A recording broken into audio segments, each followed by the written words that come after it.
Olá para todo mundo, estamos aqui de novo reunidos para a gente poder conversar mais um pouco sobre casamento. O último encontro que a gente teve, a gente conversou sobre a contagem de parentesco, né, que é um ponto importante aí para nós quando a gente fala da situação de casamento. A gente conversou sobre as diferenças entre causas impeditivas e causas suspensivas desse casamento. E hoje a gente vai passar por um panorama geral referente a situações que podem transformar esse casamento em nulo e anulável e alguns outros tipos de casamento que a gente tem dentro do nosso ordenamento jurídico. Então, eu vou compartilhar aqui com vocês o material que a gente vai hoje começar a construção dele, na verdade, do zero, né? Porque na aula passada a gente fechou o tópico que precisava e hoje a gente começa esse material, então, 100% aí do zero. A gente vai começar, eu vou colocar o título só casamento, só para que fique organizado aí nas anotações de vocês. Então, vamos colocar aqui, ó, casamento, porque ainda é o tema que a gente continua a conversar, né? E aí, a gente vai passar, então, por várias situações que a gente pode ter quando a gente fala dessa instituição, tá? A gente já conversou, e aí eu acho isso é importante que fique muito claro para todos. A gente já conversou referente que o casamento é uma situação mista, né? Então, o casamento, quando a gente fala dele, ele é um misto de direito obrigacional, né? Porque existem os direitos e deveres do casamento, mas ele também é uma situação contratual, né? Uma vez que existem lá formalidades que precisam serem obedecidas nesse casamento.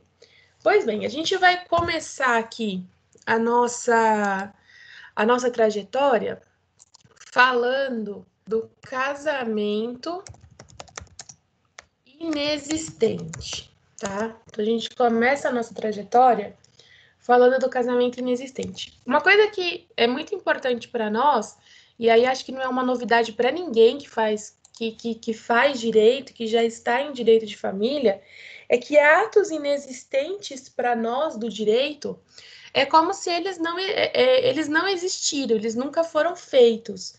Então, dessa forma, eles não geram nenhum efeito dentro do âmbito jurídico. Então, quando a gente fala de casamento inexistente, é justamente essa a conceituação que a gente tem, né? Não geram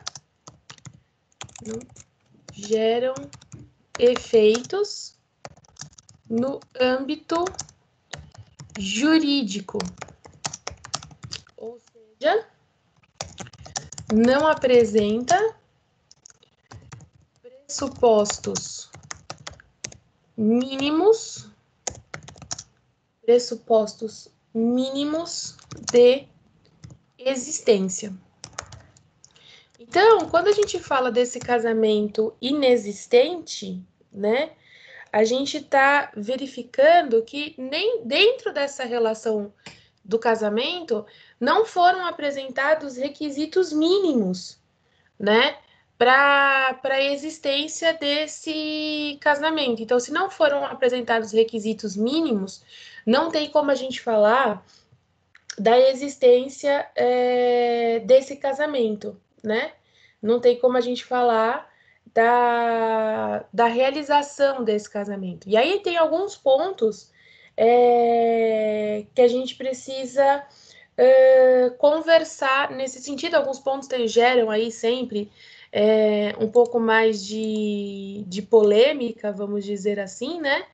E outros pontos, eles são mais...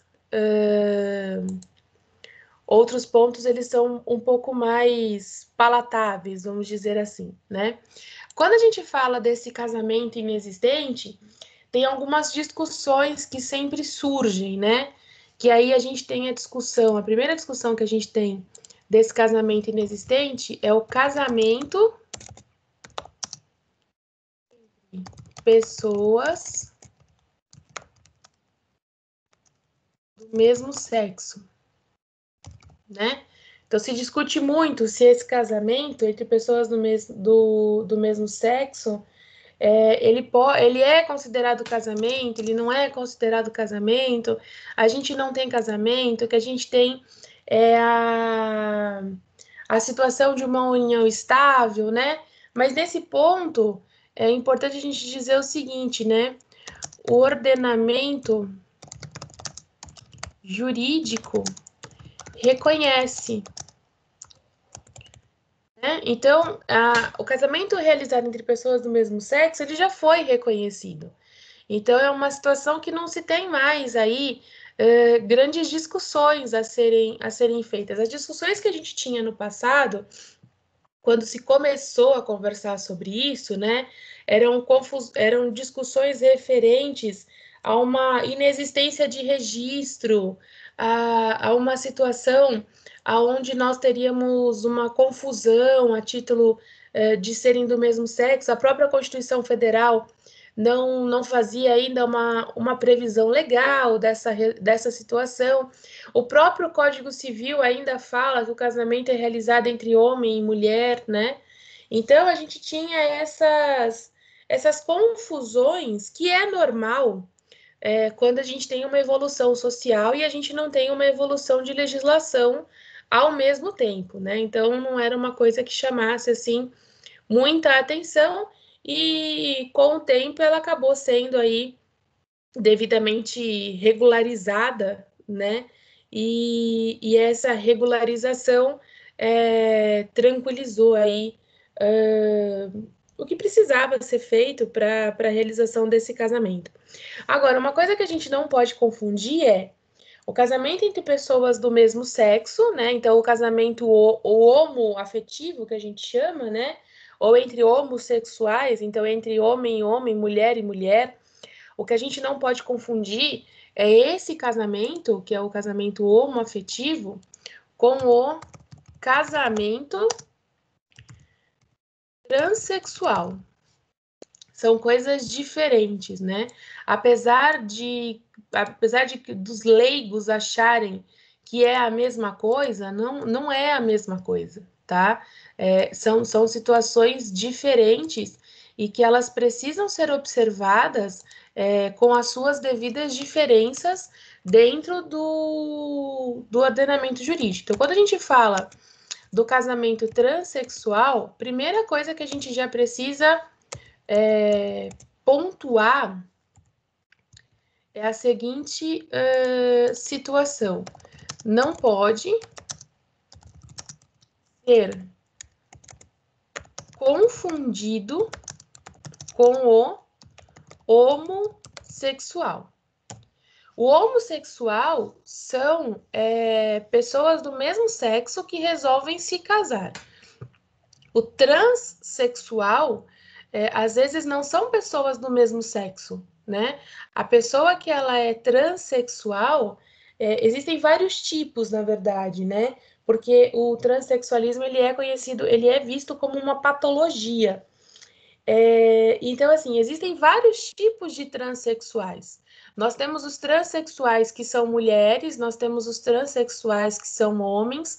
Então, se eu for pensar numa trans que seja mulher e num trans que seja homem e que queiram realizar esse casamento, não é um casamento entre pessoas do mesmo sexo, né? Então, a gente precisa aí saber fazer essa separação. Então, a Maria Berenice Dias, Maria Helena Diniz, elas colocam o seguinte, que o transexualismo, o Tartucci fala muito sobre isso também, o transexualismo é reconhecido como uma patologia, tá?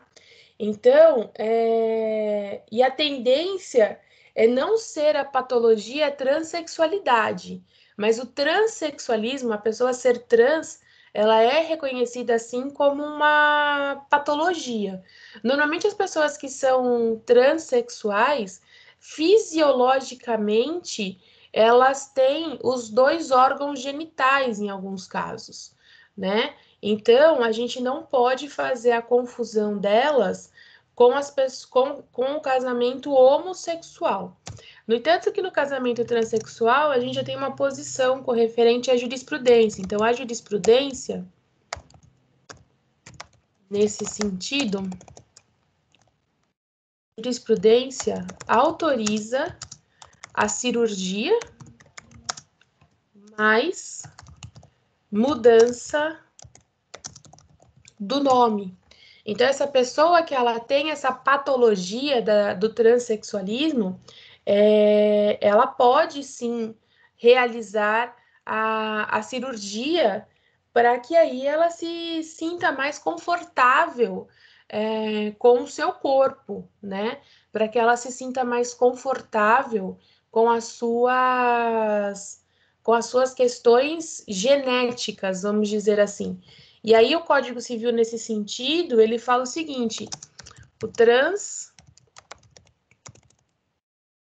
transexual tem o dever de informar ao outro nubente do seu estado anterior, né? Então, é um dever anexo somado à boa-fé. Nesse sentido, o exame de ordem já fez várias perguntas, né? Mas a pergunta clássica, assim, que eles fazem é sempre assim, que Joana casou-se com João e depois de tanto tempo de casado, João descobre que Joana era transexual, né? E aí a pergunta é se ele pode pedir anulação do casamento ou não. Então, é uma pergunta clássica que sempre aparece no exame de ordem. No entanto, que nesse sentido, deixa eu abrir o Código Civil aqui. Nesse sentido, o artigo 1550 do Código Civil, ele traz algumas informações que precisam ser analisadas nessa relação existente, né? Quando a gente fala de casamento trans, é sempre um tema ainda um pouco polêmico, né? Porque o casamento entre transexuais, ele não tem como ser feito, mas se um dos nubentes realiza a cirurgia, fica... aí a gente pode falar dessa realização do casamento. O 1550 ele fala assim: é anulável o casamento por vista da vontade nos termos do artigo 1556 a 1558. Se a gente for olhar aqui, o 1558 é anulável o casamento em virtude de coação quando o consentimento de ambos os cônjuges houver sido captado mediante fundado temor de mal considerável e iminente para a vida, a saúde e a honra sua e de seus familiares. Somente o cônjuge que incidiu o erro ou sofreu coação pode demandar a anulação do casamento. Ele determina também qual é o prazo para que a gente possa realizar esse casamento, essa anulação, né? Então, quando a gente fala nessa situação do trans, a gente entra mais nessa questão de erro, né? Você foi induzido a um erro. Então, por esse motivo que você pode trabalhar com a anulação. Então, a quebra desse dever pode gerar a anulabilidade por erro quanto à identidade do outro nubente. E aí isso está no artigo 1550, inciso 2º do Código Civil, tá? Então, a gente classifica aí o casamento que ele seja realizado, que a pessoa era transexual, né? Realizou a cirurgia, fez a mudança de nome e resolve se casar. Não tem problema nenhum ela casar, né? Só que por questões de boa fé, é importante que ela informe que que ela informe que esse casamento, qual que era o estado dela anterior, né? Que ela deixe isso muito claro aí para o seu cônjuge, né? Ou para o nubente aí, e aí fica a critério dele decidir isso. Um exemplo que é bom a gente sempre trazer para vocês entenderem a diferença. Quem aqui já assistiu o filme Carandiru, viu lá no filme Carandiru o casamento do Rodrigo Santoro com um outro personagem, né? Ali a gente estava falando de um casamento entre pessoas do mesmo sexo, né? É uma cena clássica do filme, esse casamento, e na época trouxe lá diversas discussões, né? Na época do filme. Então ali era um casamento entre pessoas do mesmo sexo, tá? Então, um casamento que podia acontecer. Quando a gente fala de situações de transexuais, eu sempre gosto muito de citar um doutrinador, ele é livre-docente na Faculdade da Bahia, que é o professor Leandro Cunha, né? E o professor Leandro Cunha discute isso com uma maestria gigantesca, porque ele discute justamente essa questão da sexualidade dentro do direito, né? Então, como que são vistas essas questões de gêneros dentro do direito? Porque quando a gente fala desse casamento transexual, que se for depois que a pessoa operou, ela pode realizar o casamento, ou senão a gente vai estar falando de casamento do mesmo sexo.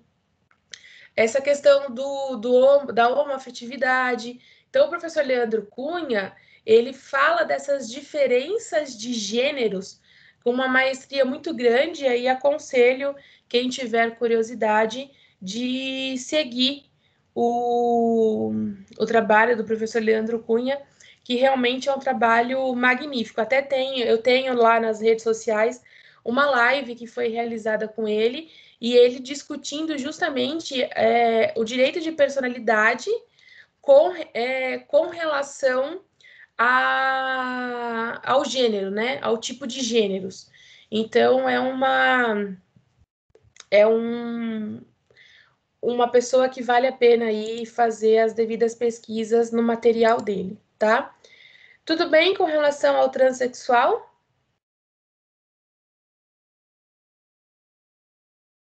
Beleza. Tá. A gente vai verificar, então, agora, dentro desse casamento inexistente, alguns pontos que a gente precisa observar, tá? Então, vamos começar aqui. Letra A.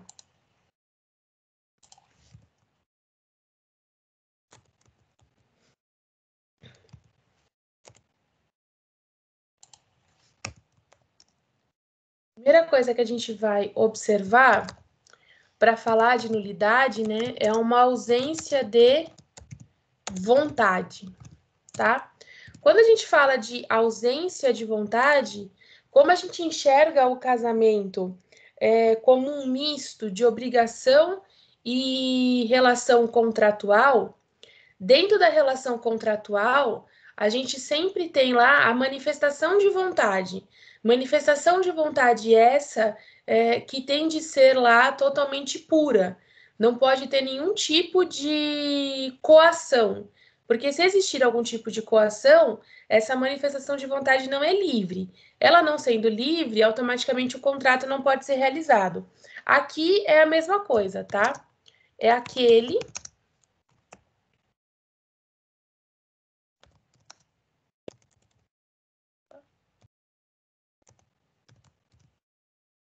já corrijo. É aquele envolvendo a coação física, a coação física ou vis absoluta. Trata-se de pressão que retira a vontade da pessoa. Quando a gente fala de ausência de vontade, aí a gente é outro assunto bom para almoço de domingo, né? Você pega o namorado da filha, que tá ali, que não sabe o que é da vida, né? E aí você começa a fazer aquela pressão. E aí, quando casa? E aí, e aí, quando? E aí? E aí? E aí? Né? A gente brinca nesse sentido, mas tem muitas pessoas, né? Vamos trabalhar com um exemplo que saiu na mídia, né? Há um tempo atrás. A Mayara Cardi, que é uma coach, convidou o ex-marido, né, Arthur Aguiar, para tomar um café. E aí, a hora que ele chegou na sala dele, o casamento estava armado, né? E aí eles casaram, ficaram juntos por um tempo, mas poderia se alegar uma ausência de vontade, né? A gente, nessa ausência de vontade, a gente tem essa coação física que se falava muito lá atrás, né? Dessa coação física, quem nunca viu aí filmes onde o pai da noiva aparece, acho que é o Alto da Compadecida, se eu não me engano, onde o pai da noiva aparece armado, né? Obrigando que o casamento seja realizado. Então, a gente tem essa questão da coação física e tem essa situação também da pressão, né? Para que a pessoa se case, para que ela manifeste a sua vontade. E aí, às vezes, na pressão psicológica que é criada, a pessoa fala que sim, mas ela tem lá as suas dúvidas, se ela realmente ela estava disposta a casar. E aí a gente tem dois exemplos que a jurisprudência traz, que na verdade são exemplos mais pesados, né? Então a gente tem a pessoa sedada, tá? Ou a pessoa sem poder manifestar qualquer tipo de vontade. Então, é aquela pessoa que está alcoolizada, às vezes, né? E é realizado esse casamento. Aqui no Brasil, isso não existe essa possibilidade. Mas se a gente for pensar nos Estados Unidos, ali na região de Las Vegas, existe isso, né? Da pessoa. Lá existem capelas aonde esses casamentos são realizados. Tem pessoas que vão daqui para lá para casar porque gostam dessa tradição, mas já existem alguns documentários nesse sentido, de que a pessoa estava em Las Vegas, estava alcoolizado, foi para essa capela, acabou casando e no dia seguinte não sabe nem o que fez, né? Se Beber Não Case é um bom filme aí que relata isso, né? Outro ponto que a gente precisa lembrar aqui é o seguinte: a ausência deve passar por todo o processo de habilitação. Se durante todo o processo de habilitação existe essa ausência de vontade, né? E aí entra naquela questão que a gente estava conversando no início da aula, aquela pergunta que é feita durante o casamento, né? É de livre e espontânea vontade que você está aqui, é por causa disso, tá? Porque como a gente tem no ordenamento jurídico esse misto entre direito contratual e direito obrigacional, a pessoa que está realizando o casamento, ela precisa perguntar se existe vontade, né? Então, é de livre e espontânea vontade que você está aqui? É de livre e espontânea vontade. Ali é o momento em que os nubentes têm para informar se realmente é aquilo que eles têm interesse, se é aquilo realmente que eles querem, ou se eles estão ali por por algum outro motivo, razão ou circunstância, ou algum tipo de pressão familiar para que esse casamento seja realizado. Outro exemplo que a gente tem aí dentro da teledramaturgia, teve uma novela da Globo que chamava-se Chocolate com Pimenta, passa-se nos anos 40, E o pai, naquela época, tinha-se a situação ainda de que o pai obrigava a casar, né? Então, o pai ainda escolhia, mas lá na história, o pai perde a filha numa mesa de jogo. E aí, essa filha se vê obrigada a casar com uma pessoa bem mais velha do que ela. E aí, no momento da cerimônia, o juiz de paz faz essa pergunta, né, de livre e espontânea vontade, que está aqui, e é uma cena que marca para a gente que assiste sempre com uma visão mais civilista essas coisas, e a menina tá chorando, desesperada, porque ela não quer casar, mas ela não tem outra alternativa. Então, assim, a gente precisa dessa presença de vontade, e como a gente enxerga esse casamento como uma situação mista, o outro ponto que a gente precisa ver é que ele tem que ser celebrado por autoridade competente. Ele tem que ser celebrado por uma autoridade competente. E aí, aqui, caso seja realizado por alguém incompetente, caso seja realizado por alguém incompetente, será nulo a sua matéria. E aí a gente já conversou quem é essa pessoa competente, né? Essa pessoa competente, em via de regra, é o juiz de paz, né? Então vamos colocar aqui, ó. Em regra, é o juiz de paz. Porém,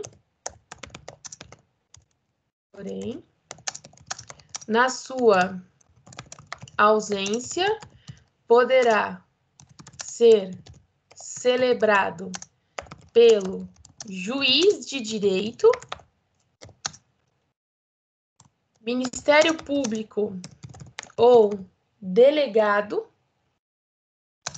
ou apenas na esfera religiosa. Tá? Então, na regra geral, quem realiza esse casamento é o juiz de paz, tá?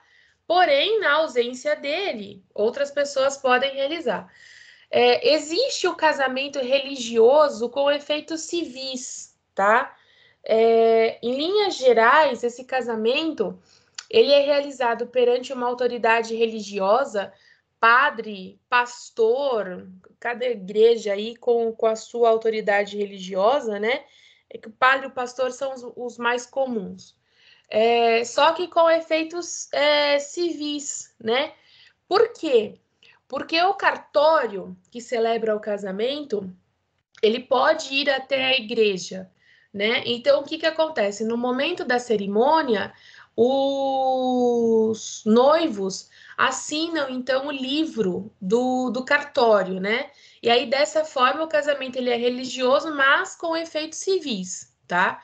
Isso é uma coisa. Outra coisa é o casamento que foi realizado apenas na esfera religiosa, tá? Então, o casamento realizado apenas na esfera religiosa, para nós, ele não tem nenhuma validade. Para nós do direito, ele não tem nenhuma validade, tá? Para nós do direito, só tem validade o religioso com efeitos civis. Agora, apenas o religioso, sem essa documentação de cartório, para nós, não tem aí nenhum tipo de validade, tá? Para nós é como se ele não tivesse sido realizado, tá? Então é um ponto importante aí de se bater, tá? De que se ele é realizado apenas na esfera religiosa, para nós do direito civil, é como se o casamento não tivesse acontecido, ou seja, ele não tem a menor validade para efeitos. Eu vou pedir o divórcio, por exemplo. Você não vai pedir divórcio, você não foi casado, né? Na esfera do direito, você não está casado, na esfera jurídica, você não está casado. Então, não tem o que se falar em divórcio, tá? Então, são dois pontos aí que a gente precisa discutir para gerar um casamento inexistente, tá? Se tiver uma ausência de vontade e se ele for celebrado por alguém que seja incompetente, ele é considerado um casamento inexistente, tá? Não há o que se falar que esse casamento aconteceu. Depois do casamento inexistente, a gente tem a figura do casamento nulo. Tem a figura do casamento nulo. E o casamento nulo, ele está no artigo 1548 do Código Civil, tá? Então, deixa eu até puxar aqui o 1548. Então, é considerado nulo, ele tem um inciso só. É nulo o casamento contraído, o primeiro inciso foi revogado, justamente pelo Estatuto do Deficiente, é só por infringência de impedimento. Então, na existência de impedimento, esse casamento vai ser considerado nulo. Então, nas regras que a gente viu lá de impedimento do casamento, caso o casamento seja realizado e existe uma das situações do impedimento, esse casamento é considerado nulo, tá? São as únicas hipóteses que a gente vai falar. E aí são hipóteses de nulidade absoluta, tá? Então, um casamento nulo aqui, ó, cria-se hipóteses de nulidade absoluta. Então, é nulo totalmente. A gente não pode dizer, se ele for realizado, ele vai ser considerado nulo. Nesse sentido, o que a gente tem, né? Quais são os pontos que a gente precisa analisar? O primeiro que a gente precisa analisar, contraído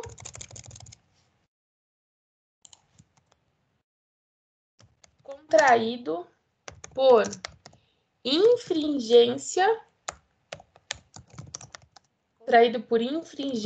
de impedimento, tá? É o primeiro ponto que a gente tem. E aí, nesse sentido, não entram as causas suspensivas, e sim somente as causas de impedimento, né? Não entram as causas suspensivas, e sim apenas o artigo 1521 do Código Civil, tá? Então, contraído por infringência do impedimento, as causas suspensivas não vão entrar. Perdão. As causas suspensivas não vão entrar, tá? As únicas causas que entram são as causas, então, referentes ao impedimento, tá? Quando a gente fala desse casamento nulo, a gente pode falar da existência de ação de nulidade. Pode ser movida uma ação para alegar que esse casamento é nulo. Pode ser movida uma ação pedindo a nulidade desse casamento, tá?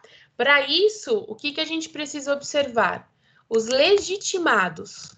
Quem é que pode fazer isso, né? Então, legitimados são interessados. E aí, daqui dentro, a gente tem um rol grande, né? O cônjuge, então a pessoa já é casada e quer casar com outra. Os ascendentes.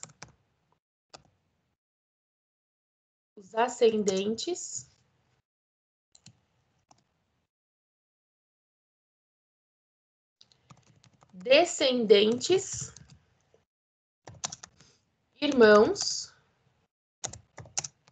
filhos, e aí os colaterais e os credores, tá?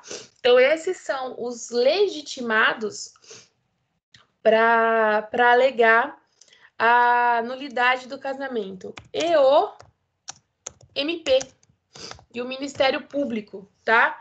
se for verificado, por exemplo, que está sendo realizado um casamento entre incapazes, né?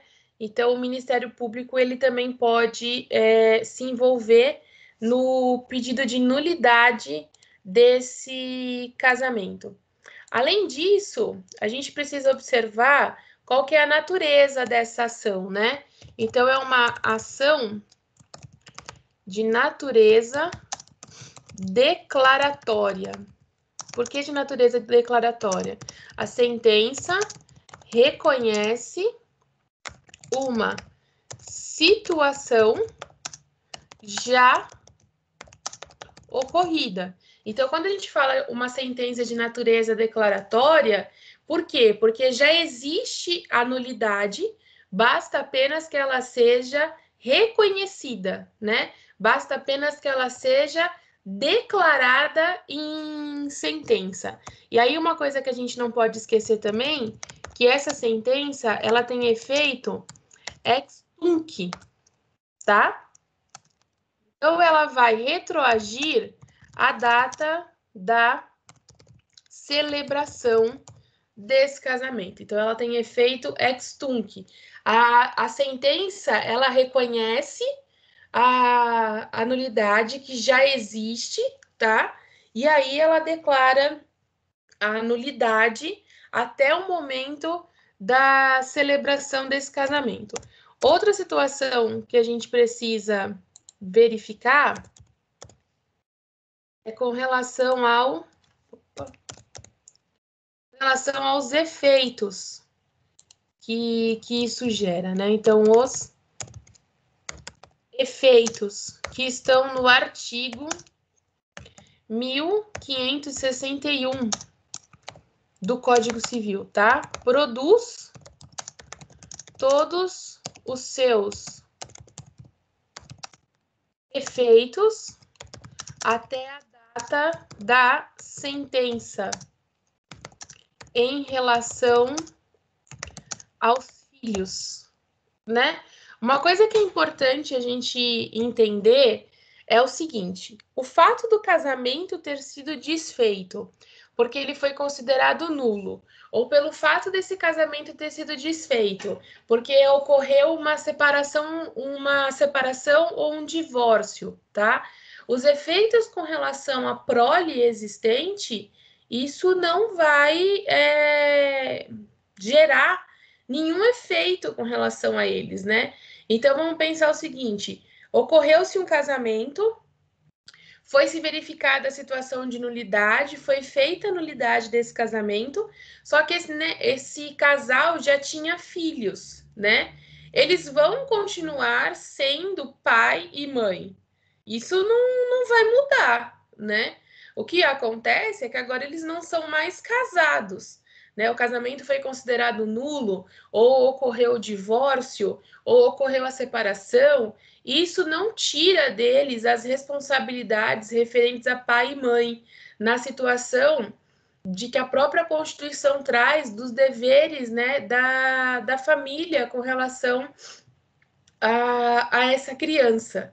Então, esse ponto é de suma importância. O fato do casamento ser considerado nulo, mas já existirem filhos, a relação com os filhos permanece. Então, se porventura esse genitor venha a falecer, os filhos, eles têm direito à herança. Caso a genitora venha a falecer, também tem direito à herança, né? Então, com relação aos filhos, os efeitos gerados de pai e mãe, isso não pode ser esquecido, tá? Isso não pode ser considerado. E aí, um ponto que a gente também precisa pensar com relação ao efeito é o cônjuge de boa-fé, tá? Então, se a gente for pensar que a gente vai pedir a nulidade do casamento nas características do 1521, então, se a gente for olhar o 1521, ele determina o seguinte: não podem casar né? Os ascendentes com os descendentes, seja o parentesco natural ou civil. Os afins em linha reta, o adotante com quem foi cônjuge do adotado e o adotado com quem foi do adotante. Os irmãos unilaterais ou bilaterais e demais colaterais até terceiro grau, inclusive. O adotado com o filho do adotante, as pessoas casadas, o cônjuge sobrevivente com o condenado por homicídio ou tentativa de homicídio contra o seu consorte. Então, vamos pensar no seguinte, né? Dois irmãos que não sabem da existência desse laço, né? E resolvem por casar. Quem nunca viu um filme que isso acontece, né? E aí resolvem se casar, tá? Eles não tinham ciência de que eram irmãos, tá? Então a gente não pode falar que eles agiram de má fé nesse sentido, tá? A pessoa que é casada e vai lá e casa-se de novo. A pessoa que casou com a pessoa casada, se ela não tinha conhecimento de que aquela pessoa estava casada, ela também é de boa fé, tá? Então, ela não agiu de má fé junto com a outra pessoa para a realização de um casamento que gera aí a nulidade, tá? Então, a gente precisa observar a figura desse cônjuge que está de boa fé. Tudo bem com o casamento nulo? Com isso, a gente começa, então, o casamento anulável, tá? Então, vamos lá. Casamento nulo. Casamento anulável. Quando a gente fala do casamento anulável, a gente começa no artigo 1550 do Código Civil. Quando a gente fala do Código do 1550, a gente começa a falar de situações, então, que, se elas forem devidamente corrigidas, esse casamento ele pode vir a ser realizado. A primeira situação que a gente tem aqui no casamento anulável, quem não completou a idade mínima para casar. Aí a gente já verificou que a idade mínima, né, a idade núbil, são os 16 anos completos. Então, aqui são os menores de 16 anos. Então, são aqueles que não atingiram a idade núbil, tá? Nesse sentido, o que a gente precisa observar? Ao atingir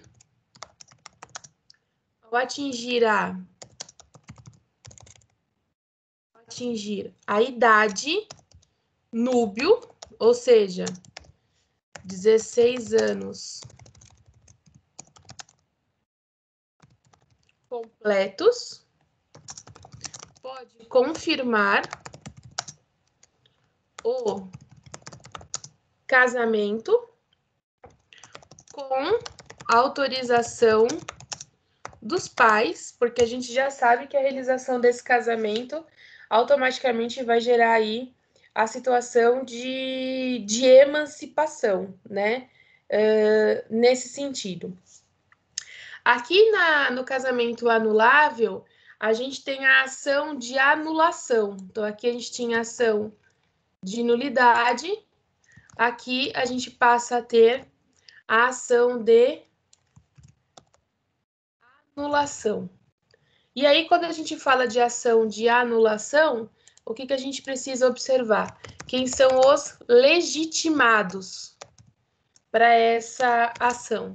O menor, representantes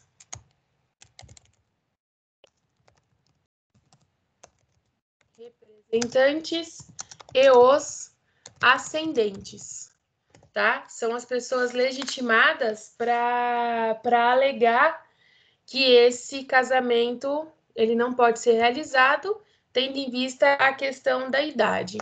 O prazo para isso é de 180 dias do dia que perfez a idade, tá? E aí, nesse ponto aqui, o que a gente precisa observar? No caso do menor, então, quando ele atinge a idade, ele pode fazer essa alegação. E no caso dos demais, da celebração pelos demais, tá? Então, a gente precisa aí verificar qual que é o prazo. Então, são 180 dias para fazer a ação de anulação. No caso do menor, 180 dias a contar de quando ele atinge a idade, né? No caso dos demais, 180 dias a contar da celebração desse casamento. Outra coisa que a gente... Outra situação que a gente precisa analisar é quem é o menor em idade núbio, então é o menor em idade núbio, quando não autorizado.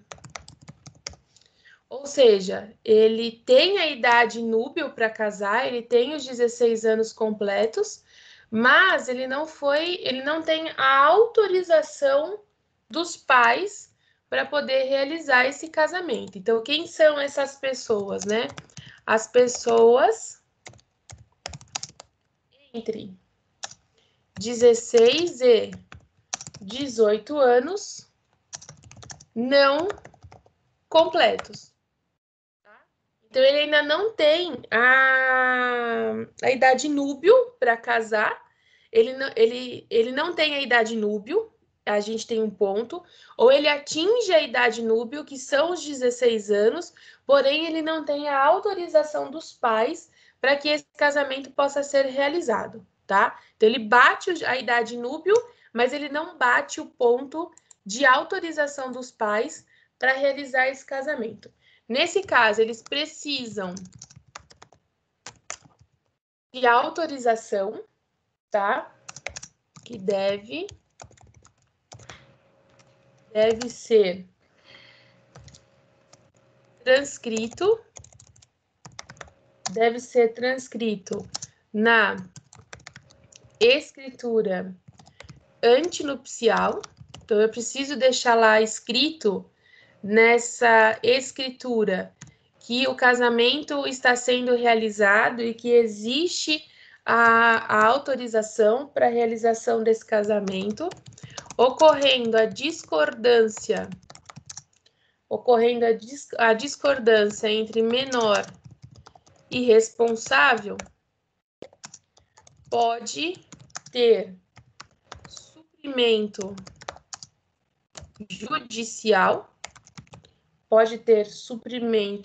judicial, e o regime deve ser da separação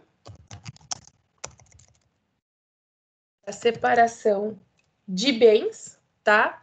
Não esquecendo, vou deixar aqui, ó, a autorização pode ser revogada até a celebração. Então, até o momento de celebração, essa autorização pode ser revogada pelos representantes, tá? O prazo... Perguntar? Diga, José. Não, só que eu estava com a mão levantada aqui desde a outra hora. Mas eu não vejo. Ah, tá. No caso do item anterior lá da expressão de vontade, né, do casamento, que ele pode ser anulado. Vamos imaginar, a gente já viu isso em filme, né, que todos os proclamas estão corridos, tal, acontece um incidente qualquer e um dos cônjuges resolve efetivar esse casamento sem a expressão de vontade do outro, por N problemas, né, herança, aqueles confusão toda de família. Esse casamento é válido com todos os proclamas, corridos e tudo mais? Então, o que torna esse casamento válido ou inválido, José, é a pergunta clássica, né? É de livre e espontânea vontade que você está aqui? Se nesse momento você responde sim, o casamento vai ser realizado porque você manifestou a sua vontade. Se nesse momento você responde não, então ali o casamento não vai ser realizado. E se não responder, vamos supor que a pessoa esteja em coma, não consegue responder, mas Ah, todos tá. os ascendentes e responsáveis estão de acordo. Vai. Aí, É uma nessa... vontade do cônjuge que ficou. Entendi, tá.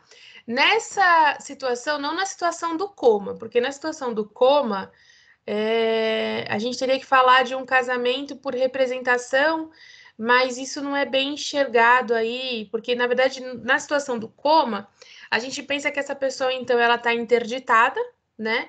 E aí o seu responsável legal que iria fazer essa situação.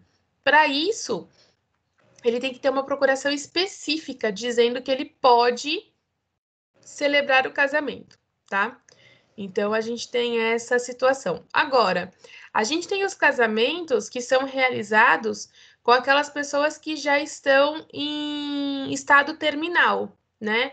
Então ela tá ali num câncer muito avançado, já não tem mais o que ser feito, e essa pessoa resolve que ela quer casar porque ela quer deixar os seus bens para aquela pessoa que às vezes conviveu com ela anos e anos da vida e não tiveram a oportunidade de casar, né? E aí a gente pode celebrar o casamento dessa pessoa, tá? Tem regras próprias para isso que a gente vai ver no momento da celebração do casamento. Tem regras próprias para que esse casamento possa ser realizado. A gente vai precisar de laudo médico, a gente precisa de testemunhas que comprovem que realmente a pessoa está no estado terminal, por isso que o casamento está sendo feito às pressas, vamos dizer assim, né? A gente precisa de assinatura de testemunhas, e aí normalmente são pessoas do próprio hospital que vão fazer essas assinaturas. A gente tem lá umas regras para seguir nessa situação, tá?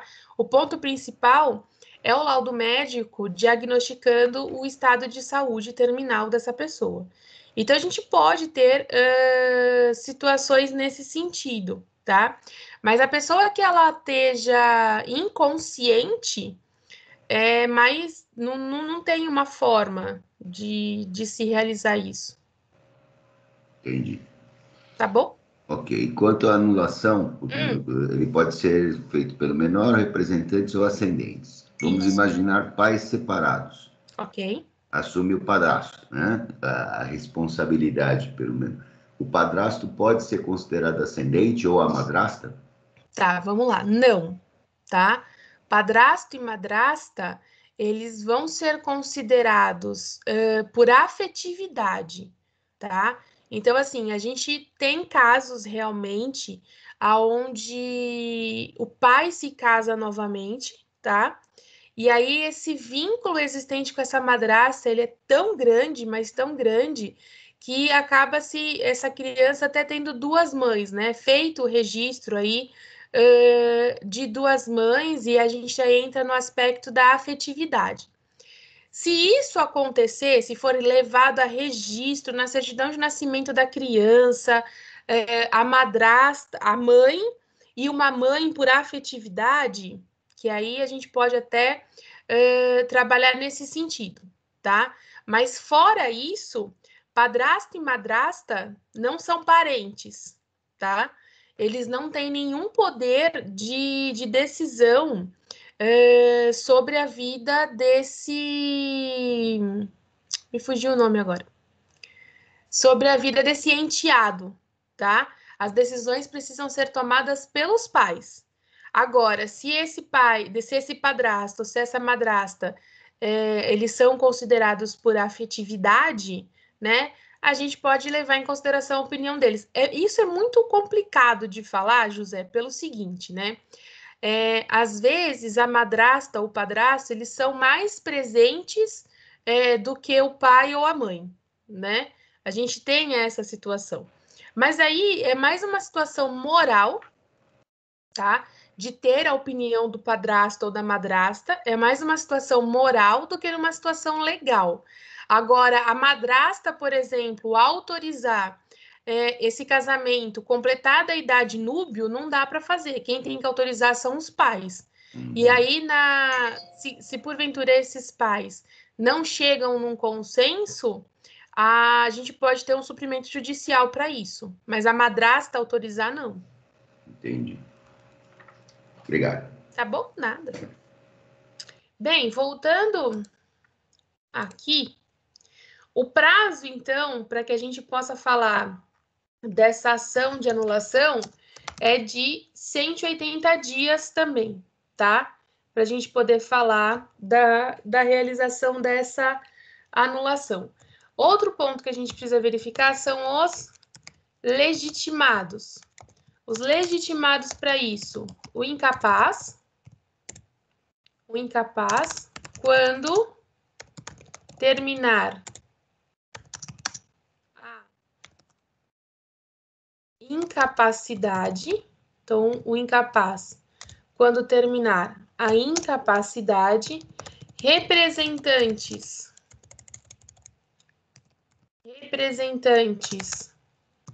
da data do casamento,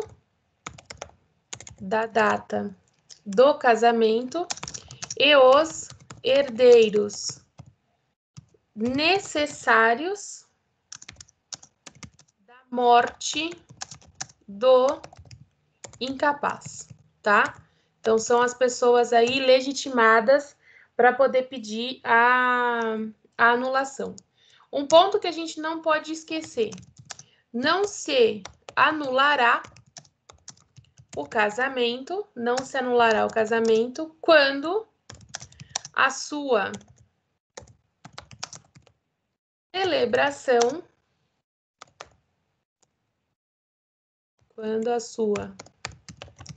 celebração houverem assistido os representantes, manifestada a sua aprovação. E aí, nesse sentido, a gente tem o artigo 1555, parágrafo 2º do Código Civil. O 1555, no parágrafo 2º dele, ele traz o seguinte texto: o casamento do menor em idade núbio, quando não autorizado por seu representante legal, só poderá ser anulado se a ação for proposta em 180 dias por iniciativa do incapaz, ao deixar de sê-lo de seus representantes legais ou de seus herdeiros necessários. Parágrafo 2º. Não se anulará o casamento quando a celebração houverem assistido os representantes legais do incapaz ou tiverem, por qualquer modo, manifestado a sua aprovação. Por quê? Porque se os representantes estavam lá, assistiram à celebração e não falaram nada no momento da celebração, não é depois que eles têm que falar alguma coisa, tá? Então, se assistiu o casamento, se presenciou o casamento, não vai poder falar agora em alguma situação referente à anulação desse casamento. Outra situação que a gente precisa observar é o vício da vontade consistente em erro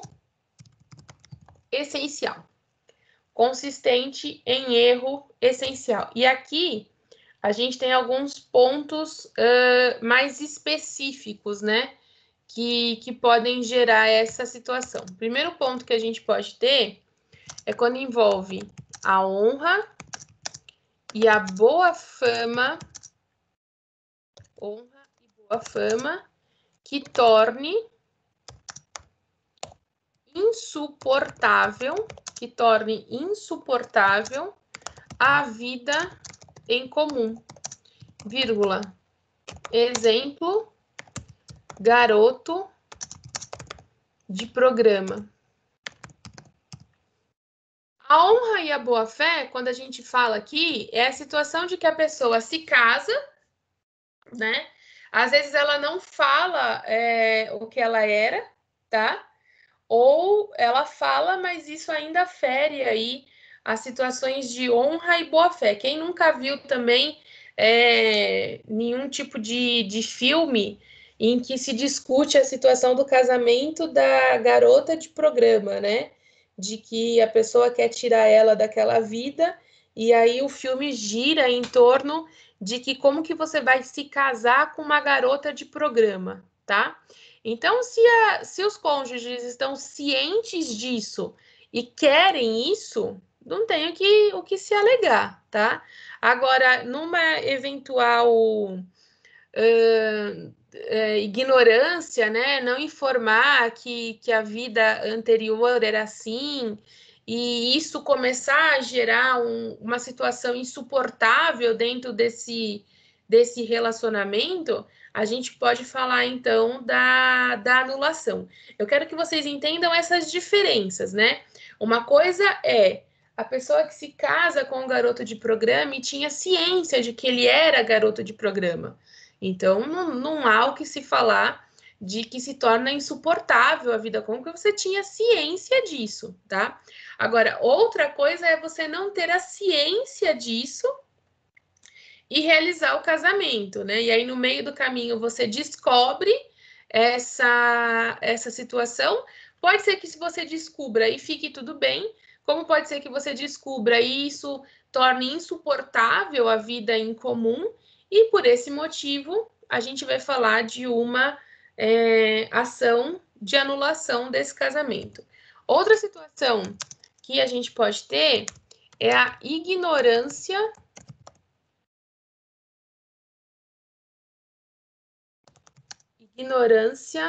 de crime, tá? Sem necessidade do trânsito em julgado. Trânsito em julgado. Então, é a situação onde você se casa e você não sabe os antecedentes criminais da pessoa, né? E aí, no meio do casamento ali, vocês já estão juntos há um tempo e você descobre que essa pessoa ela está sendo processada por algum tipo de crime que ela cometeu. Eu não preciso de um trânsito em julgado disso, tá? Mas eu descubro lá no meio do caminho que essa pessoa cometeu um crime. E aí, isso também torna insuportável essa vida em comum, né? Você se casa com a pessoa e tempos depois você descobre que essa pessoa é um homicida, por exemplo, né? Então, também se torna aí uma situação dificultosa, né? Na realização. Ou você se casa com a pessoa e descobre que essa pessoa ela é ex-presidiário. E aí também pode se transformar numa situação dificultosa para se manter esse casamento. Um terceiro ponto que a gente tem é a ignorância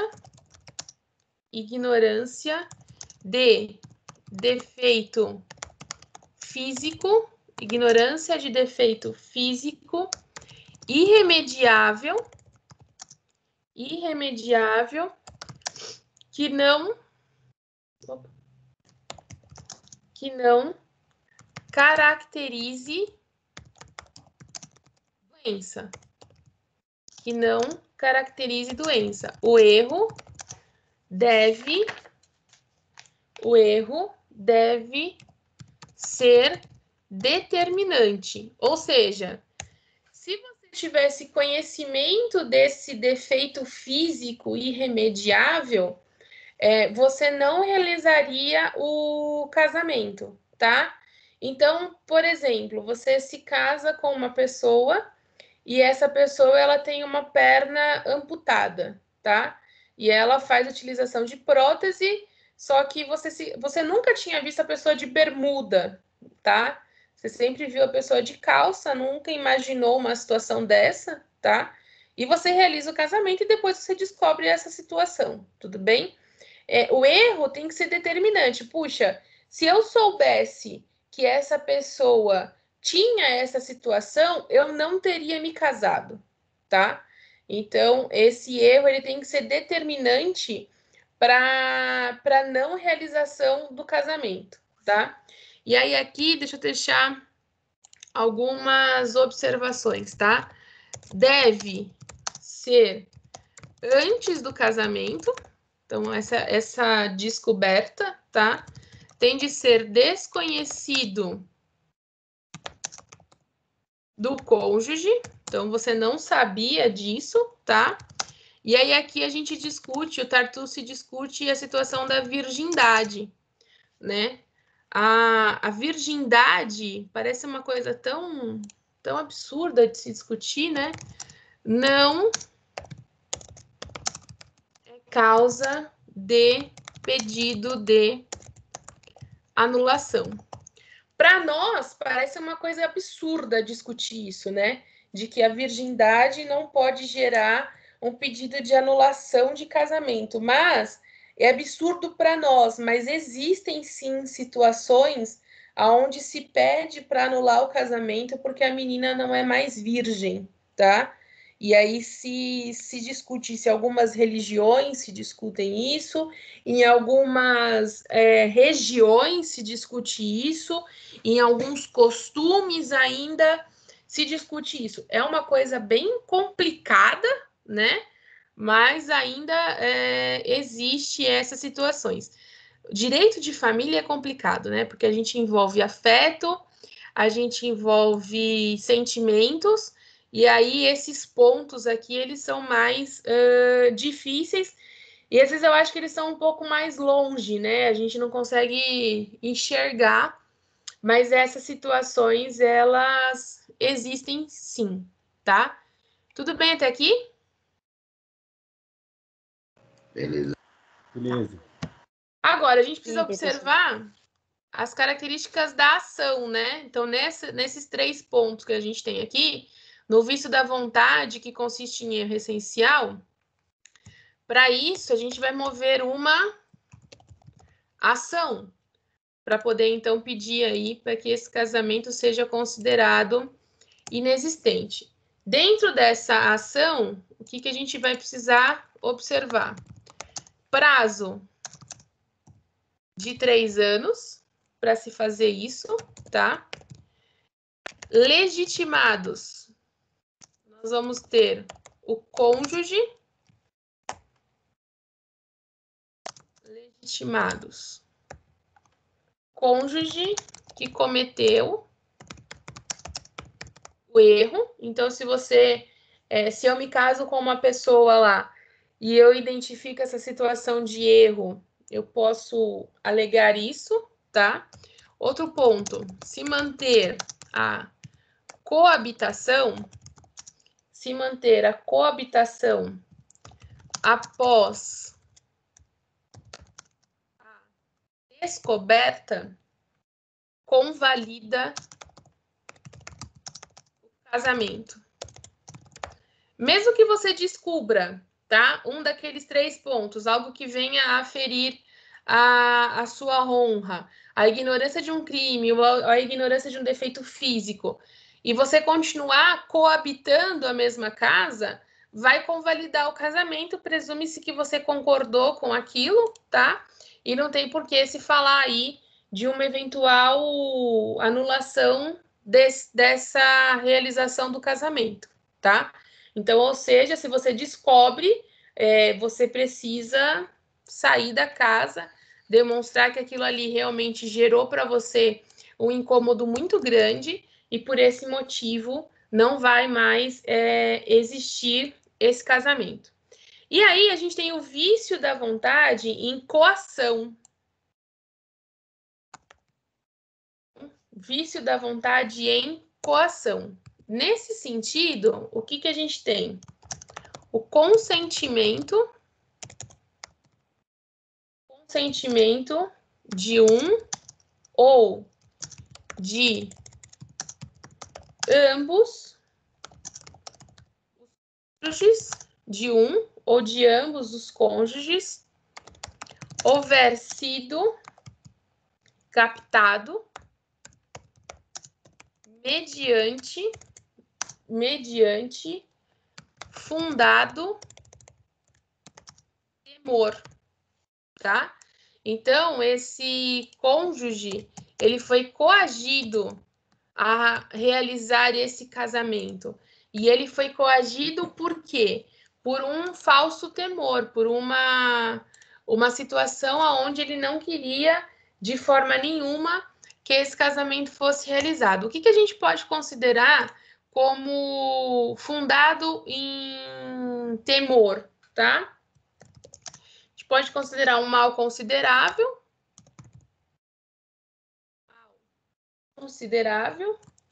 iminente para a vida, saúde e honra. E aqui a gente está envolvendo mais as questões familiares, tá? Então, é aquela pessoa que ele fala assim, a gente já discutiu situações onde a pessoa fala assim, eu vou doar o fígado lá, né, pro seu pai, para ele não morrer, mas em contrapartida você casa comigo, tá? Então, o preço da doação é que você realize esse casamento, tá? Com relação a isso, a gente também vai ter uma ação, tá? Então, também pode ser proposta uma ação, e aí aqui a gente tem prazo de 4 anos para isso, tá? A contar da celebração, tá? Lembrando que a coabitação é consciência convalida, então se manter a coabitação, consciência da coação convalida o casamento, e o legitimado, aquele que foi coagido, tá? Então, aquele que sofreu a coação é ele que vai ter legitimidade para poder alegar de que ele foi coagido na celebração desse casamento. Depois disso, a gente tem a figura do incapaz. Eu queria só fazer um pequeno parênteses aqui, porque eu consigo imaginar daqui aonde eu estou a cara de desespero do Robinson com todos esses prazos. De que um é um prazo, de que em outro é o outro, de que aqui tem uma ação, de que aqui não tem uma ação. Eu consigo imaginar a cara de desespero. O Robinson foi o primeiro que me veio à mente, mas tem outros aqui que eu estou vendo, por exemplo, o Gerson. Eu consigo imaginar a cara de desespero com esse monte de prazo. Ou eu estou errada? Tá certíssima. Eu estava aqui sentindo. Estou errada, Gerson? Sem comentários, professor. Tá certíssimo. Tá. É só para a gente bater um papo aqui, né? Eu estou escutando tudo direitinho, assim, mas as dúvidas vão se acumulando, mas tudo bem. Não, mas as dúvidas não podem acumular, Gerson, porque se a dúvida acumulou, ferrou. Não, mas eu estou acompanhando, dá para pegar legalzinho aqui. Tá bom. Consigo imaginar também a cara... Fala, Robson. Não, tá tranquilo, é isso mesmo que você falou. Eu tô ouvindo o Gerson falar aí com você. Tá. Eu consigo imaginar daqui também, eu não sei se ela vai conseguir falar comigo, o desespero da Elisângela, porque a Elisângela já fica desesperada com as datas das peças para entregar. Imagina agora eu falando desse monte de prazo aqui de ação, eu também consigo imaginar a cara de desespero da Elisângela. E eu consigo imaginar a cara da Eliane tentando anotar tudo. Tá tudo bem, né, professora? Estou aqui só acompanhando, é muita observação, né? É muita observação, né? Eu também acho. Elisângela, tá tudo bem? Tá, professora, eu vou sobreviver, vixe. Vai, eu sei, a gente conversou sobre entregar isso as peças, sábado. não vou decorar essas datas? Vou. Então Então tá bom, era só para falar, para ver se estavam respirando, né? Estamos. O Luciano, então, ele tá se fingindo de morto.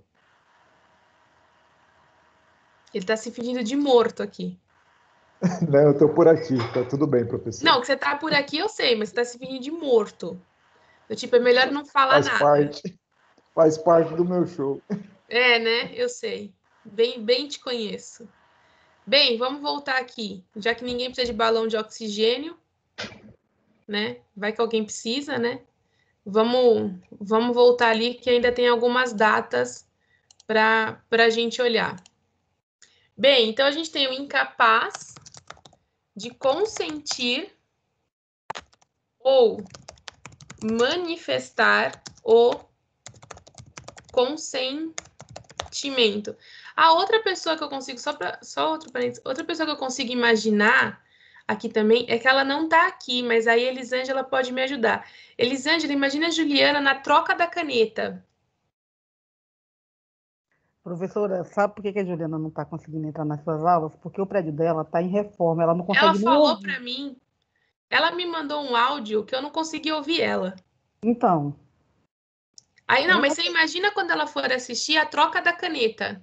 deixa quieto. Ela vai me perguntar o que é isso. Ela me mandou um áudio outro dia que tava um barulho gigantesco. Tá. Edileuza, você tá viva?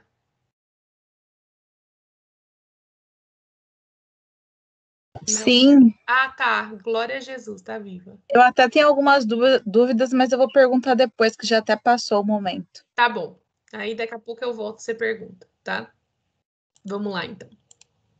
Então, com relação ao incapaz, tá? De consentir ou manifestar a situação do consentimento, que aí eu acho que a gente vai acabar entrando um pouco no que eu e o José estávamos conversando agora há pouco, tá? A incapacidade douradora,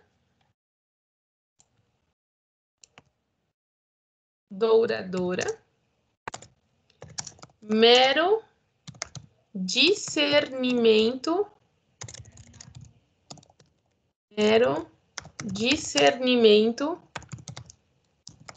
reduzido, tá? Aí, José, é mais ou menos aquilo que a gente estava conversando, agora só para a gente deixar pontuado, tá? Quando é sem discernimento, que aí é mais ou menos na pergunta que você me fez, é considerado nulo, tá? Então, aquela pessoa que está em coma, aquela pessoa que está sedada, aquela pessoa que ela não consegue manifestar absolutamente nada, tá? Ela tá ali num estado vegetativo. Foi mais ou menos isso que você pensou, José, na hora da pergunta? Acho que ele não tá aqui. Daqui a pouco eu pergunto. Na hora que se ele voltar, eu pergunto. Mas no momento em que eu conversei isso com ele agora há pouco, a impressão que me deu era isso, né? De que era uma pessoa sem discernimento algum. Então, a gente considera esse casamento nulo. E o prazo para isso é de 180 dias da celebração, tá?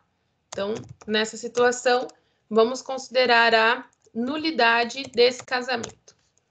Depois disso, a gente tem, na verdade, um mandatário.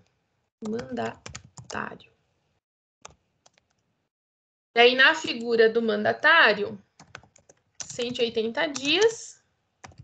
Quem pode fazer isso é o mandante que tiver ciência da celebração. A gente vai verificar, quando a gente for conversar sobre regime de casamento, que o casamento ele pode ser realizado por meio de procuração, tá?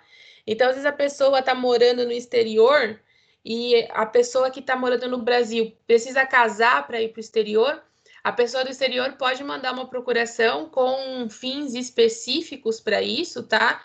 Tem que ser uma procuração pública para isso também, para que seja realizado esse casamento, tá? Além disso, a gente tem autoridade incompetente. E aí, quando celebrado também por essa autoridade, incompetência relativa. Incompetência relativa. Ele é anulável, tá? Quando ela for absoluta, ele é considerado inexistente, tá? Quando exerce, aí aqui entre aspas, exerce a função de fato, válido se levado a registro, ok? E aí aqui nesse último ponto que exerce a função de fato, eu já vi situações, até comentei já com vocês numa aula, onde a gente tem 2 pontos aqui, tá? E aí vou trazer mais um exemplo aí de programas de televisão. Tem muito programa de televisão que fala de casamento, né? Tem um programa de televisão que passa no SBT, mas também passa na TV a cabo, chama Fábrica de Casamento, tá? Nessa Fábrica de Casamento, outro dia eu estava assistindo e aí lembrei muito das nossas aulas aqui. Porque na Fábrica de Casamento existe uma celebrante, tá? Nesse programa. Essa celebrante, ela não é um juiz de paz, tá? Ela simplesmente realiza a celebração do casamento. É só isso que ela faz. Então, ela vai lá no momento do casamento, tá? E aí, faz lá o seu discurso referente ao casamento, tá? Mas ela é considerada apenas celebrante. Aí, tem 2 situações nesse programa que me chamaram a atenção, tá? Primeiro, o fato dela ser celebrante. Como que a gente sabe isso? Porque não existe um momento de assinatura do livro. Em nenhum momento esses noivos assinam alguma coisa, tá? E ela também, já foi celebrado, já foi feito celebrações de pessoas que já são casadas e que a intenção ali era apenas uma renovação de votos, tá? Então, o que a gente precisa observar com relação à figura dessa pessoa competente, tá? Tem de ser um juiz de paz, Ministério Público, delegado ou um juiz de direito, tá? E o que é importante? O registro desse casamento. A expedição da certidão de casamento. Isso é o registro, tá? Esse casamento, ele precisa ser registrado. Então, a gente tem lá, quem já casou no civil aqui sabe, tem a assinatura do livro, do cartório, tá? E aí, posteriormente, a expedição da certidão de casamento.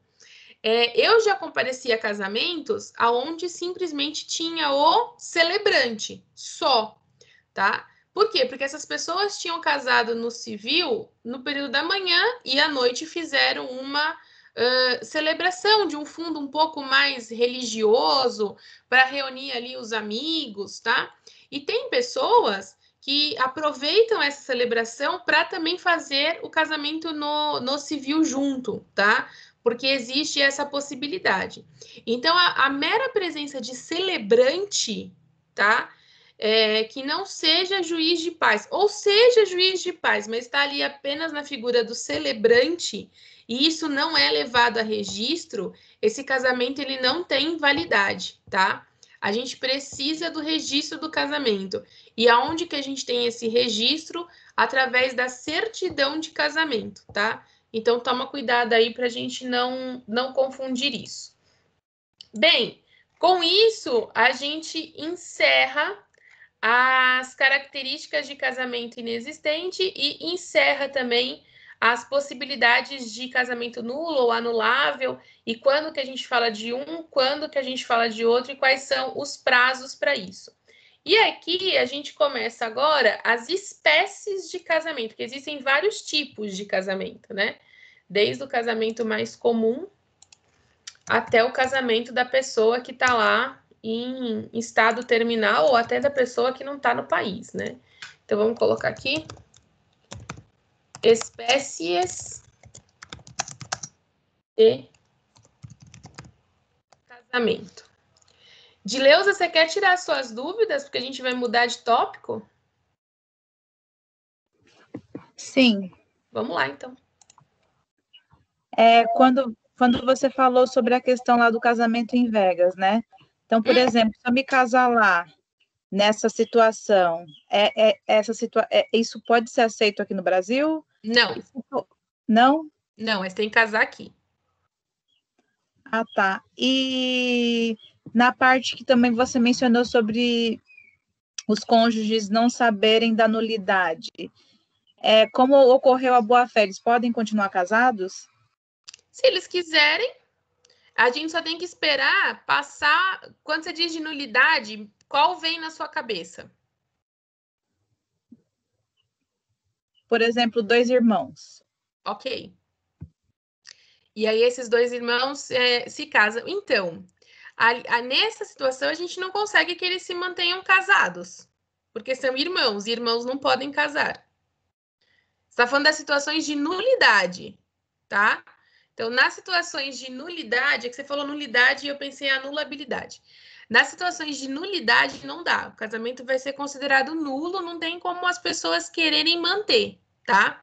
Nas questões de anulabilidade, se as pessoas quiserem manter passado lá os devidos períodos que são necessários, não tem problema. No entanto, que a coabitação valida o casamento. Mas quando a gente que tem situações de nulidade, não. Muito obrigada. De nada. Achei que a gente ia ter um questionário de 20 perguntas. Já estava até me preparando aqui psicologicamente. Não, foi só isso daí mesmo. Só isso mesmo? Então tá bom. Então vamos lá. Voltando aqui. Então a gente vai ver essas espécies de casamento que a gente tem agora, tá? Primeira espécie de casamento que a gente vai olhar, então, número 1, é o casamento putativo. Casamento putativo. O que é o casamento putativo? Aquele que, embora nulo ou anulável,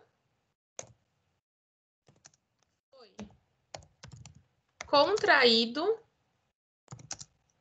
boa-fé, foi contraído de boa-fé por um ou por ambos os cônjuges. Aí, Edileuza, eu vou complementar a minha resposta para a sua pergunta, tá?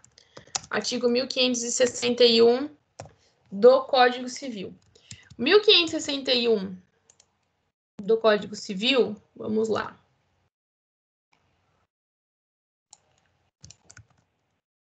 Fala o seguinte: embora anulável ou mesmo nulo, se contraído de boa-fé por ambos os cônjuges, então ambos foram conduzidos a um erro, tá?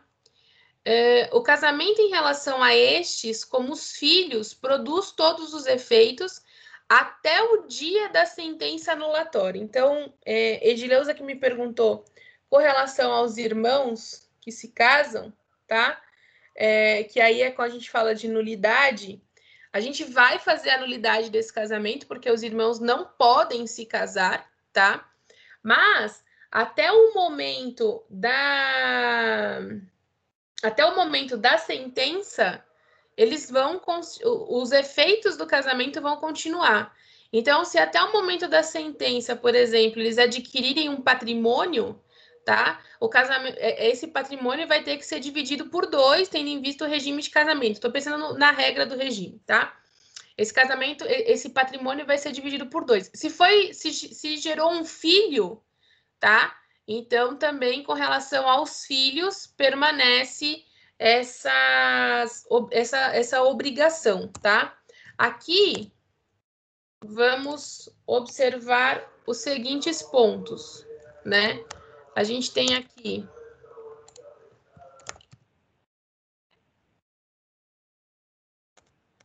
que aí a Felileusa me falou, né? Se eles estão de boa fé, né? A boa fé, ignorância,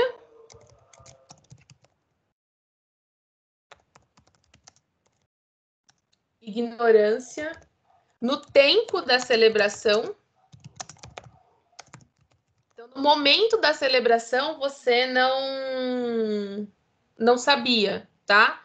Dessa forma, se era no tempo da celebração, a gente tem uma existência de impedimento. Então, se a ignorância no tempo da celebração, deixa eu colocar em parênteses que eu acho que fica melhor. Da existência de impedimento. Outra coisa que a gente precisa observar é o erro de fato. Em erro de fato, não se sabe que são irmãos, tá aí, Edileuza? Não se sabe que são irmãos. E um erro de direito, proibido o casamento entre tio e sobrinha. Então, no exemplo que a Edileuza deu, é um erro de fato, tá? Se as partes estavam de boa fé, não tinham ciência de que eram irmãos, aqui nessa questão do irmãos é bem complicado, né? Porque os cônjuges às vezes não têm conhecimento de que são irmãos, mas os pais têm conhecimento de que são irmãos, né? Então, os cônjuges não sabiam disso, então a gente vai estar falando de um casamento putativo, se foi contraído de boa fé, tá? Se um ou ambos os cônjuges não tinham ciência da situação que gerava um casamento nulo ou que gerava um casamento anulável, tá? Outro ponto aqui, a boa-fé é presumida, tá? Então, eu presumo que as pessoas, elas estavam agindo ali de boa-fé, que realmente elas não tinham conhecimento com relação a isso. A sentença de invalidade que declara o casamento putativo. Eu preciso de uma sentença, tá? Eu preciso de uma sentença declarando esse casamento putativo. Isso pode ser feito de ofício ou a requerimento das partes, tá? Além disso, gera efeito ex nunc, tá? Então, são os efeitos do momento da sentença para frente, tá? Até a anulação garante os direitos, o cônjuge inocente, aquele que estava de boa fé, tá? Tem direito à meação e à emancipação. Se a gente estiver falando aí da situação daqueles que têm a idade núbil para casar, tá? Então, o casamento putativo, embora ele seja nulo, ou embora ele seja anulável, ou mesmo que ele seja nulo, se ele foi realizado de boa fé entre os cônjuges, né, eles não tinham conhecimento com relação a isso, ele tem a sua validade até o momento dessa sentença, tá? Então, se foi adquirido algum tipo de patrimônio, esse patrimônio vai ser dividido, tá? A responsabilidade com relação aos filhos, ela permanece, e essa sentença vai ter efeito ex nunc. Então, o casamento, ele se torna nulo ou anulável, na verdade, ele se torna putativo, né? da sentença anulatória desse casamento, tá? O segundo casamento que a gente tem, então, um casamento putativo. O segundo casamento que a gente vai ter é o nucupativo. É o nucupativo. E o que seria esse tipo de casamento? Contraído em situação de iminente risco de vida, sem possibilidade da presença da autoridade ou de seu substituto. Nessa situação, às vezes é aquela pessoa que está assim nos seus últimos momentos de vida, tá? E não vai dar tempo desse juiz de paz chegar. Ou essa pessoa tem uma doença extremamente contagiosa, tá? E não se sabe se essa pessoa vai viver mais algumas horas, ou se essa pessoa vai viver mais alguns dias ou alguns anos. E tendo em vista essa doença contagiosa, extremamente contagiosa, também não existe a possibilidade dessa autoridade competente chegar, tá? Para isso, a gente vai precisar seguir aí uma formalidade um pouco maior do que a formalidade que a gente já tem no casamento, tá? Nós vamos precisar de 6 testemunhas em parentesco, em linha reta ou segundo grau colateral. Então, primeiro ponto que a gente vai ter, tá? 10 dias para autoridade judicial, tá? Então, realiza o casamento e aí tem 10 dias para apresentar a realização desse casamento perante a autoridade judicial e informando que foi feito um casamento nucupativo e por qual motivo foi feito isso. Aí, nesse ponto aqui dos 10 dias, a gente precisa, então, convocar as... Só arrumar uma coisa aqui. Com mais convocadas pelo enfermo,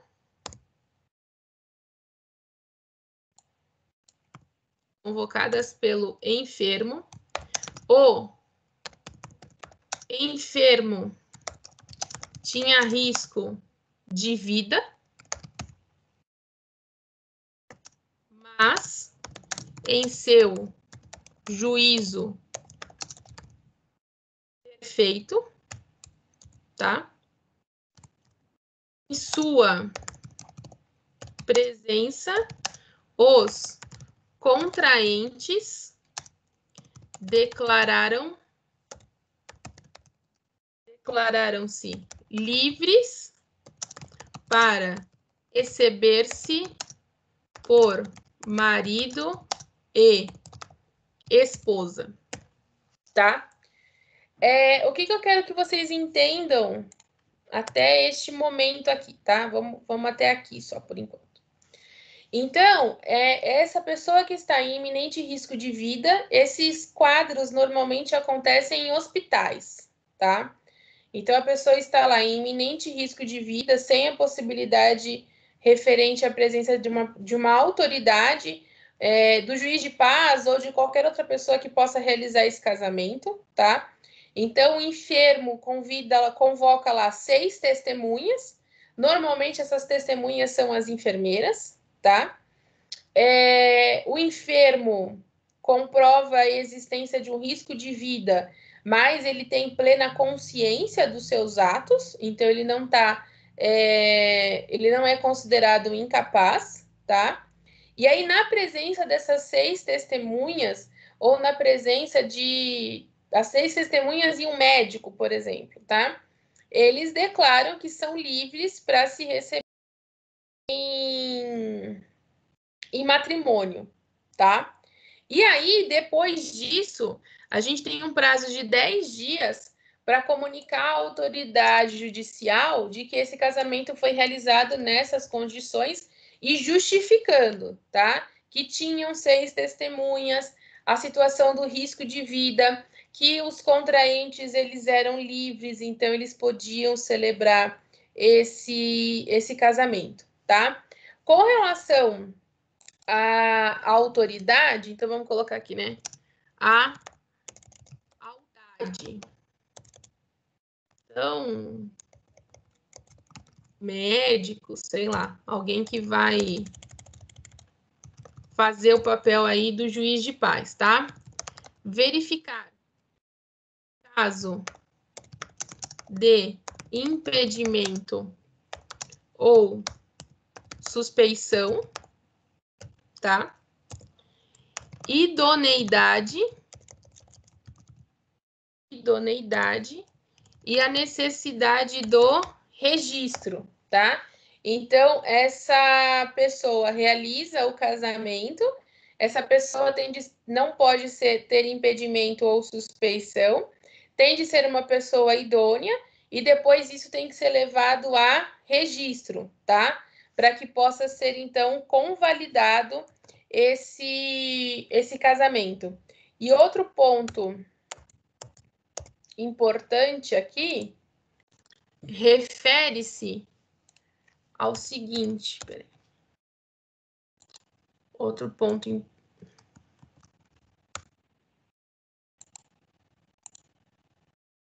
importante é a situação da cura, tá? Então, caso essa pessoa que estava enferma, ela venha se curar. Então, se o enfermo recuperar, pode ele validar, tá? Então, se existir aí algum tipo de recuperação, o próprio enfermo pode ir lá e pedir a validação desse casamento, tá? Tudo bem com o nulo culpativo?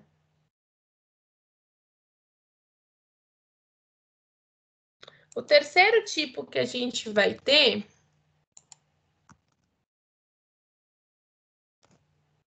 terceiro tipo de casamento que a gente vai ter é o casamento por procuração, tá? E o casamento por procuração está no artigo 1542 do Código Civil, tá? E aí, nesse casamento, o que a gente precisa observar? A necessidade de um instrumento público com poderes especiais para a realização desse casamento, e esses poderes têm eficácia de até 90 dias, tá? Então, normalmente é aquela situação de que a pessoa ela está morando fora e aí ela manda uma procuração pública com poderes especiais, com prazo de 90 dias, para que a pessoa que foi escolhida aí para figurar nessa procuração, ela possa, então, realizar o casamento. Então, 1542, ele fala o seguinte: o casamento pode celebrar-se mediante procuração por instrumento público com poderes especiais. Então, tem que ter poderes próprios para a realização desse casamento. Não pode ser uma procuração simples, tá? Tem que ser procuração própria para que o casamento seja realizado, ok? Outros pontos que eu vou colocar aqui com relação a isso. A revogação não precisa chegar ao conhecimento do mandatário, tá? Então, se porventura eu mando uma procuração para alguém celebrar esse casamento, tá? E eu quero revogar essa procuração, o simples fato de eu ter mandado já a revogação e a revogação não ter chegado ainda e o casamento ser realizado, esse casamento vai ser considerado nulo, tá? Mesmo que a minha revogação não tenha chegado ainda, se o casamento for realizado, ele vai ser considerado nulo. Celebrado o casamento, sem o conhecimento do mandatário, poderá ser pleiteado perdas e danos. Se eu mandei a procuração e você realizou o casamento e eu dizendo que eu não queria que esse casamento fosse realizado, tá? Eu vou poder, então, pleitear perdas e danos com relação àquele que tinha a procuração. Somente instrumento público pode revogar. Então, vamos lá, presta atenção em como que isso funciona. Eu mando uma procuração, tá? Eu moro no exterior, mando uma procuração para uma amiga aqui, minha, celebrar o meu casamento no meu lugar, tá? Essa procuração tem que ser uma procuração pública, com prazo de 90 dias, com essa é a palavra? Com poderes especiais para a realização desse casamento, tá? Então, o primeiro ponto que a gente tem que entender é isso. Se eu quiser anular essa procuração, eu não quero mais essa procuração, tá? Eu preciso fazer isso por outro instrumento público revogando essa procuração, tá? Então, eu tenho um instrumento público que é a procuração que dá poderes para o casamento. Se eu quiser revogar antes desses 90 dias, eu tenho que emitir outro instrumento público revogando a procuração que dá poderes para o casamento. Então, é isso que a gente precisa entender. Se mesmo eu revogando esse casamento for realizado, a minha amiga insiste, vai lá e realiza o casamento, eu posso mover uma ação em face dela pedindo perdas e danos. Por quê? Porque o casamento foi realizado sem que eu tivesse dado a autorização, uma vez que foi revogada essa procuração, tá? Então, com relação ao casamento por procuração, a gente precisa observar essa questão de prazos, tá? Eu posso revogar? Posso, tá?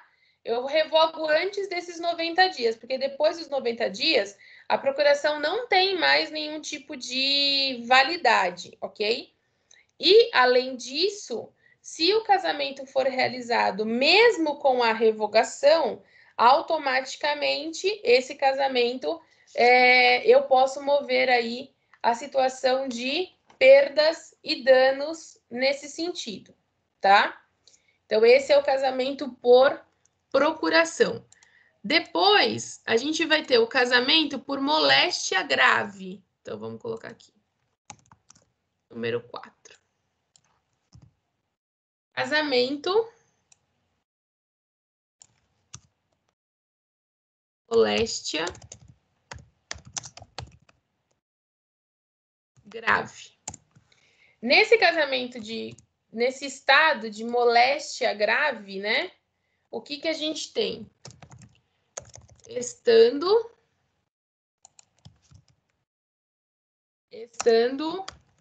um dos nubentes impedido de se locomover por moléstia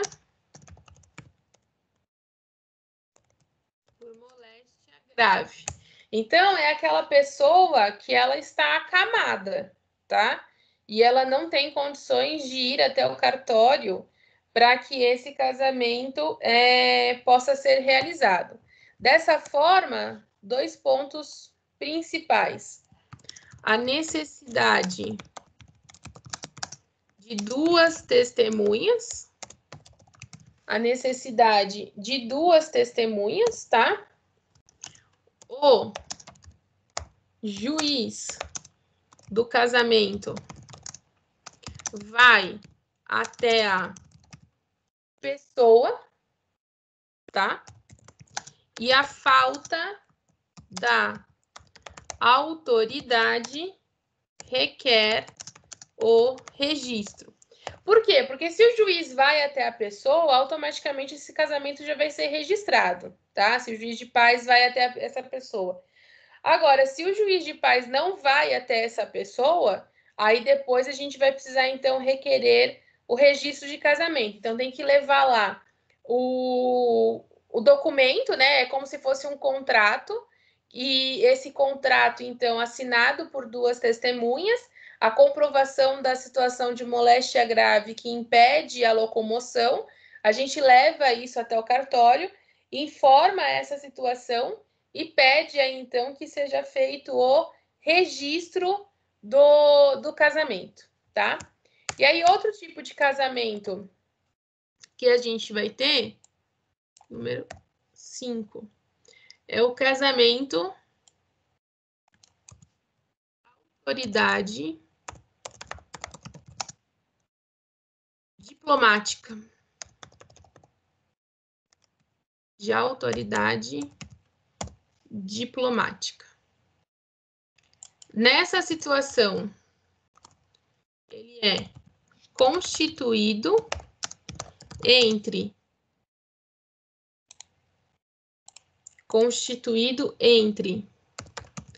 brasileiros e celebrado no estrangeiro. Então, ele é celebrado perante uma autoridade diplomática. Normalmente, ele é celebrado dentro da embaixada, tá? Deve ser registrado em 180 dias a contar da volta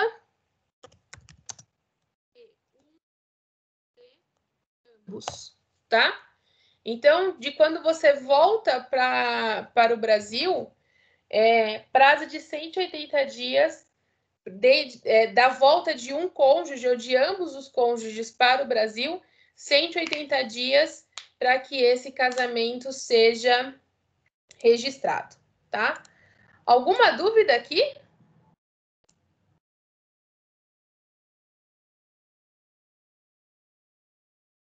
Não. Não? Então tá bom. Então desejo a todos um excelente final de semana, um bom almoço de domingo para vocês e a gente se encontra na sexta-feira, tá bom? Beijos a todos e bom descanso.